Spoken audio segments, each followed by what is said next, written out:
میرے خیال سے کامیابی آپ سے یہ نہیں پوچھتی کہ آپ کا تعلق کہاں سے ہے، وہ یہ نہیں دیکھتی کہ تم ایک چھوٹے سے گاؤں سے ہو یا کوئی بہت بڑے شہر سے ہو، وہ یہ نہیں دیکھتی کہ تمہارے پاس پیسے کتنے ہیں یا تمہارے پاس ٹیلنٹ کتنا ہے۔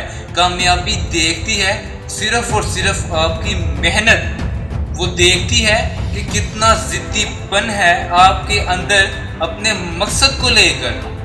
یاد رکھیے گا کہ ہزاروں میل کا سفر بھی ایک قدم اٹھانے سے شروع ہوتا ہے۔ مثال کے طور پر چونٹی اگر کسی رستے سے گزر رہی ہو اور آپ اس کے سامنے انگلی رکھ دیں تو آپ کی انگلی اٹھانے کا انتظار نہیں کرے گی، بلکہ اپنا راستہ بدل کر اپنی منزل کی طرف چل پڑے گی۔ اس لیے کسی ایک رستے کو بند پا کر تھک ہار کر نہیں بیٹھنا چاہیے، بلکہ رستے اور بھی ہیں اور روزی دینے والی ذات اللہ ہے۔ بسا اوقات وہ کسی چیز سے محروم کرتا ہے تاکہ تمہیں اس سے بہتر عطا کرے۔ سب سے پہلے آپ کے پاس ایک کلیئر ویژن ہونا چاہیے جہاں آپ جانا چاہتے ہو، اور ایک اہم چیز یہ کہ لوگوں کا سننا آپ بند کریں، کیونکہ زندگی کے ہر قدم پر جب آپ کوئی فیصلہ لینا چاہیں گے کہ میں کچھ دنیا میں بڑا کر کے دکھاؤں گا، میں اپنے آپ میں تبدیلی لاؤں گا، تو لوگ کہیں گے کہ یہ ممکن ہی نہیں ہے، یہ ہو ہی نہیں سکتا، تم یہ کر ہی نہیں پاؤ گے۔ ہر چیز ہمیشہ مشکل ہی رہتی ہے جب تک اسے کوئی کر نہیں لیتا۔ تم اپنے آپ کو قبول کیوں نہیں کر رہے؟ اگر دوسروں جیسا بننا چاہو گے تو تمہاری اپنی پہچان کہاں جائے گی؟ ہار جانے سے مت ڈرو، failure is the part of your success۔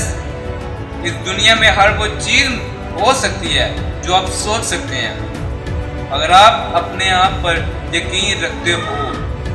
نہ ہم پیچھے ہٹیں گے اور نہ ہم ناکامیوں سے ڈریں گے، کیونکہ ناکامیاں زندگی کا حصہ ہیں، ناکامیاں کامیابی کا حصہ ہیں۔ بھول گئے تھامس ایڈیسن کو جو 1000 مرتبہ ناکام ہوا، بلب بنانے میں ناکام ہوا، اور بعد میں تھامس ایڈیسن کیا کہتا ہے کہ میں 1000 مرتبہ ناکام نہیں ہوا، بلکہ میں نے 1000 ایسے طریقے ایجاد کیے ہیں جن سے بلب نہیں بنایا جا سکتا۔ یہ بات تو واضح ہو گئی کہ کامیابی تجربے سے ملتی ہے اور تجربہ ناکامی سے۔ خواہش سے نہیں گرتے پھل جھولی میں، وقت کی شاخ کو میرے دوست ہلانا ہوگا، کچھ نہیں ہوگا اندھیروں کو برا کہنے سے، اپنے حصے کا دیا خود ہی جلانا ہوگا۔ اگر آپ صحیح راستے پر چل رہے ہیں، اگر آپ کی منزل واضح ہے، تو آپ کو اپنی منزل حاصل کرنے کے لیے جلد بازی کی ضرورت ہی نہیں، کیونکہ بڑی کامیابیاں ہمیشہ دیر کے بعد آتی ہیں۔ تنقید، فکر بازی اور طنز سے حوصلہ نہیں ہارنا چاہیے، کیونکہ شور کھلاڑی نہیں بلکہ تماشائی کرتے ہیں۔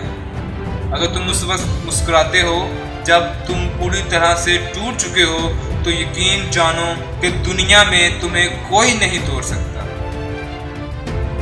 ہر طوفان آپ کی زندگی تباہ کرنے نہیں آتا، کچھ طوفان آپ کے راستے کو صاف کرنے کے لیے بھی آتے ہیں۔ اگر آپ دنیا میں کامیاب ہونا چاہتے ہو تو پہلے ناکامیوں کا استقبال کرنے کا حوصلہ پیدا کرو۔ مشکلات، مصیبتیں انسان کو پہلے سے زیادہ مضبوط اور میچور بناتی جاتی ہیں۔